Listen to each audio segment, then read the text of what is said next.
Alright, well this week's agenda is swapping out these lower control arm bushings. They're the only ones I don't think I've left on the car that I have not replaced. They're cracked. I can see some cracks in them. They're still soft, but I think that's part of the problem. When I replaced the tires, that got rid of like 90% of the looseness that I had in the front of the car. But there's still a little bit there that I could feel.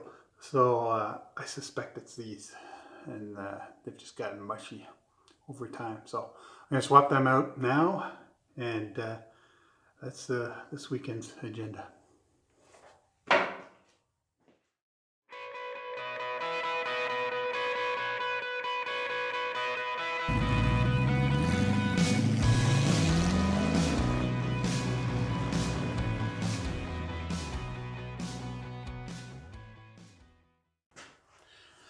All right, first things first, when it comes to replacing, anything on a replica is figuring out what it is.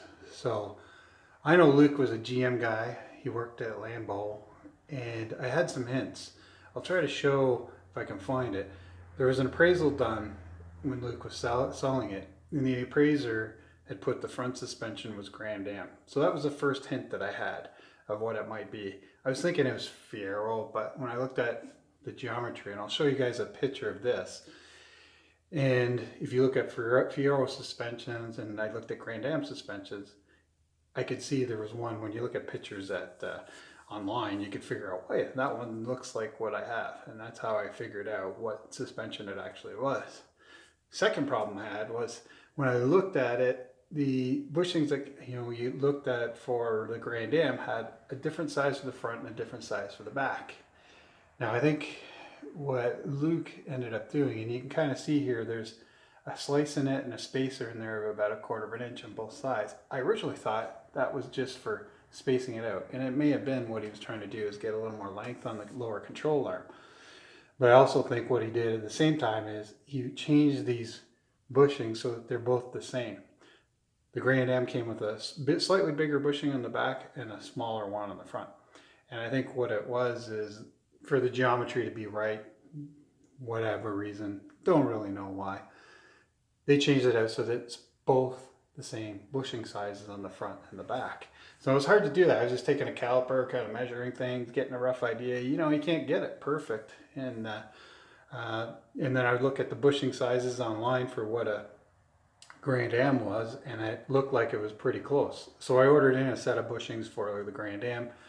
Then I was able to really get some better dimensions off of those bushings and say, yeah, that looks like it's the right size. And then when I looked at the bigger one that came with the kit, the bushing kit, I could recognize that it wasn't going to fit in the back, and he had probably swapped them out to be both the same size.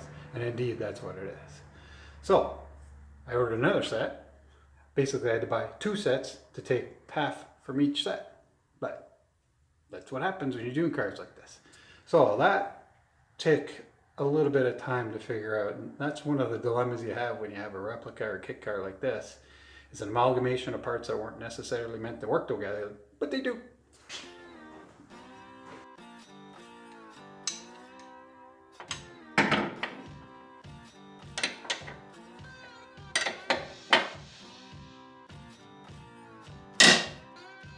That sounds nice, doesn't it?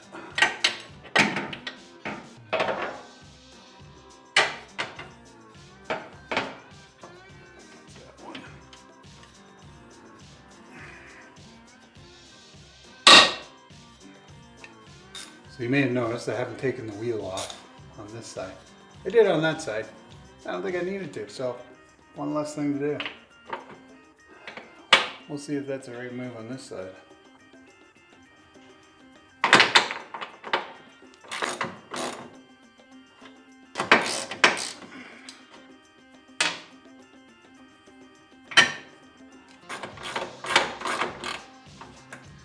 Now a good time to go get my impact and whack it out, which is right there. It's not coming out.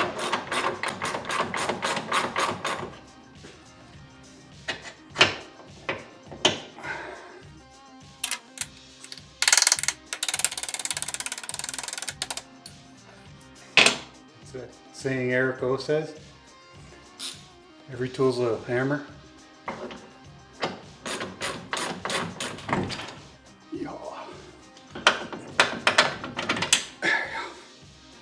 Alright. Woo.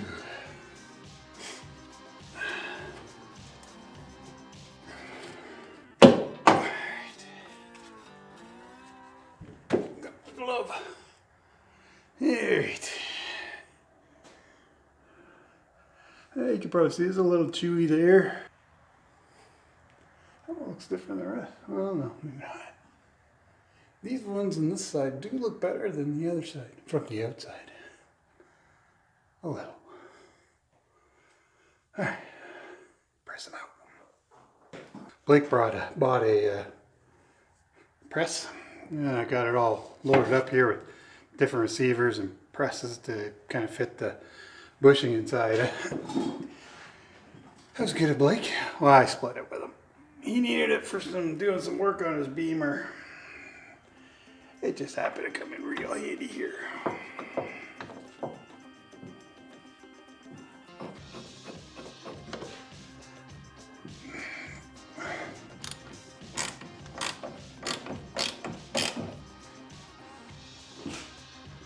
I was going to engage the safety squints, but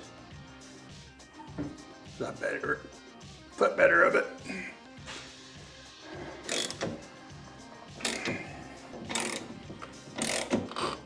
Just about there.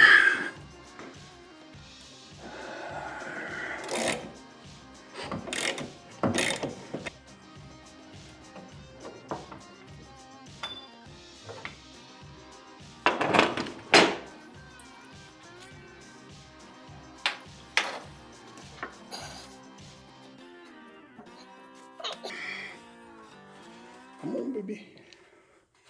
Come on. Ah, there we go. Got a piece of something. She's out.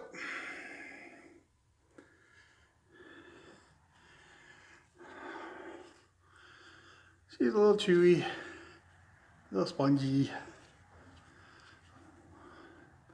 I think that's a source of looseness because it is so spongy. Other than that, it looks not bad, but on the second one.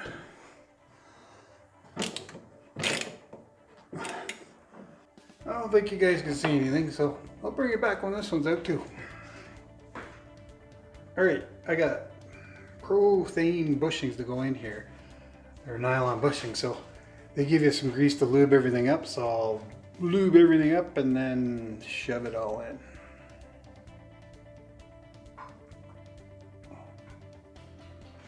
Urethane bushings, lube them up on the inside and the outside.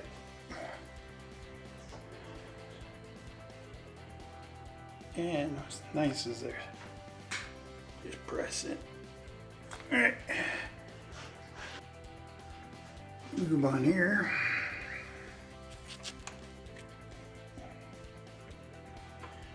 Got black bushings in the back. Since I got two sets, I had to get two sets. Sure, they had red ones in stock when I bought them, but then they didn't have red ones when I went for the second set, so I got black. So we're all red in the front, black in the back. Lube this up too. Everything gets plenty of lube. It's the only thing about urethane bushings, if you don't get the right stuff up there, apparently they squeak. This is the first time I've used urethane on here. So, if I like them, I might change more of them to urethane. If I don't like them, I might be changing these to rubber after. Alright, I use the channel locks to kind of help squeeze them in there.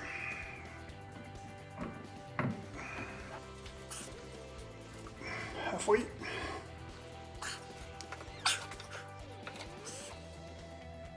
Work it. Work it.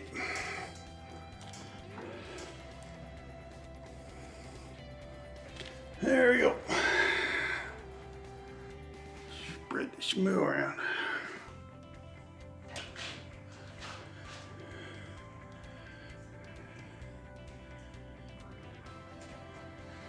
Alright, I'm gonna put some more schmoo This is just some brake anti-seize. Using it because it has the same thick consistency as what's on the anti-seize that came with the bushings. And I'm just putting it on here on the inside of these to help me load her up in there and hopefully prevent any future squeaking.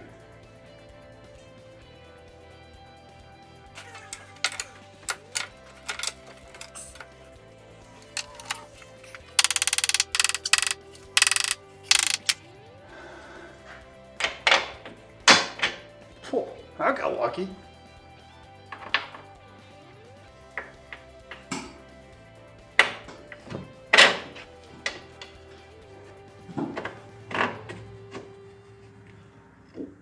Too far, gotta get the nut out.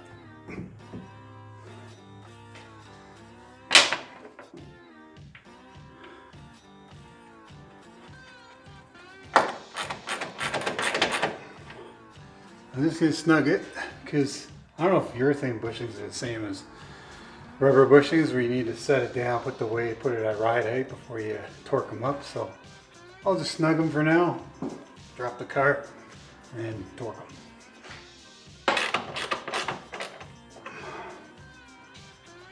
And clean up. Oh, I put tire on over there.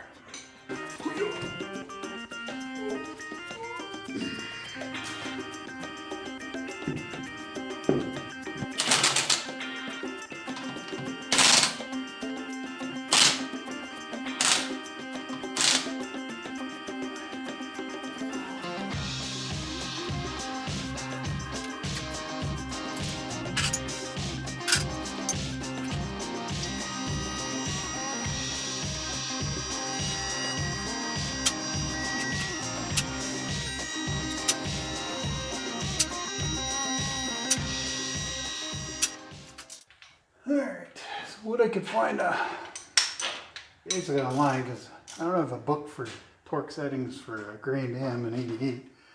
Looks like it's approximately 65 pounds.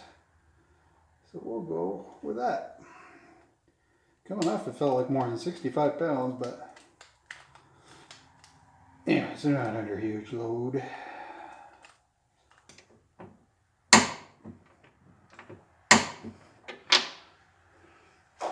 And I can't get in on the nut side on this, so we're gonna have to just go a little bit tighter, baby.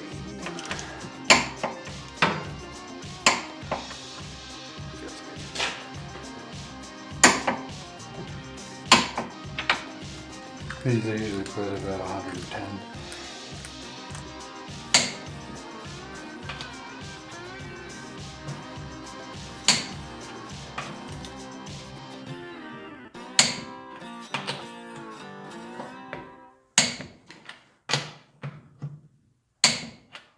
That's it. This one's done. I won't be able to see how it works until the spring, which is 2-3 months away before we drive it, but I'll have to do for now. Alright, well, that's that. This job's done. Not sure what else I got left to do to it this winter. Not much, and it's just end of January now, so. See ya.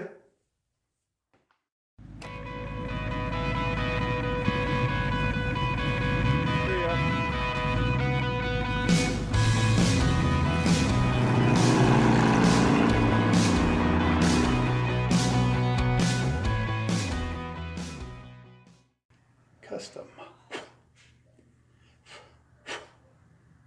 How'd the dog hair get on here?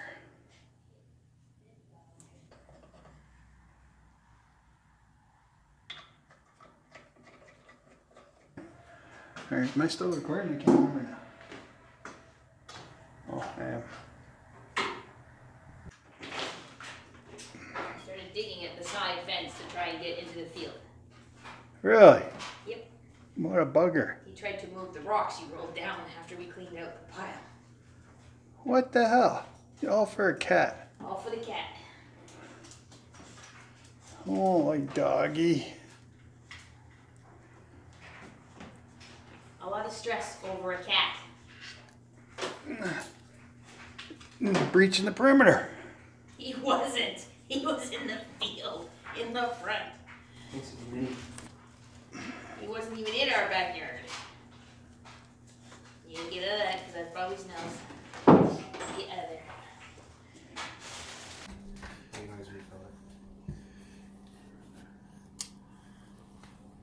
You good? Yeah.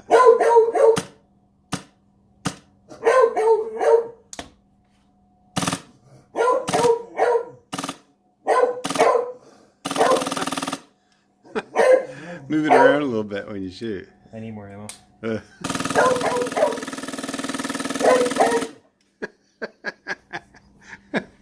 That's hilarious. Not such a gay toy now, is it, huh? Spread the shmoo around.